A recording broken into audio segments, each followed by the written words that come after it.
Ce rapport apparaît dans un contexte où les groupes djihadistes utilisent les forêts et réserves naturelles pour se cacher. C'est le cas du parc W qui reste l'un des espaces les plus emblématiques de la sous-région en matière de faune sauvage.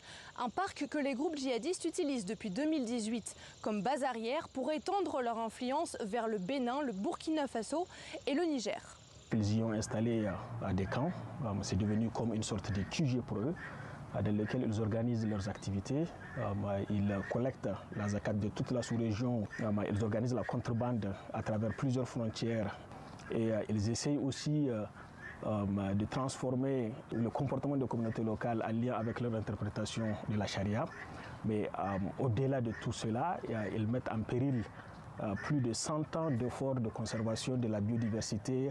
Alors plusieurs recommandations ont été émises pour sécuriser ce parc d'après International Crisis Group malgré les efforts militaires en cours pour extraire les groupes djihadistes du parc W. L'armée nigérienne manque de moyens et d'effectifs pour sécuriser ces espaces vastes. Le dialogue avec les groupes djihadistes a également été abordé ainsi que la transformation du système agricole et pastoral dans ce parc où les éleveurs viennent transhumer.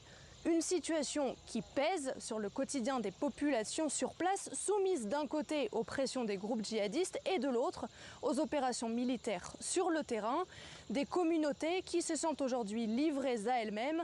Les populations déplorent la fermeture de leurs écoles, sans compter l'exode des éleveurs ou des jeunes en capacité de travailler, dont beaucoup préfèrent se réfugier vers les pays côtiers plus sécurisés.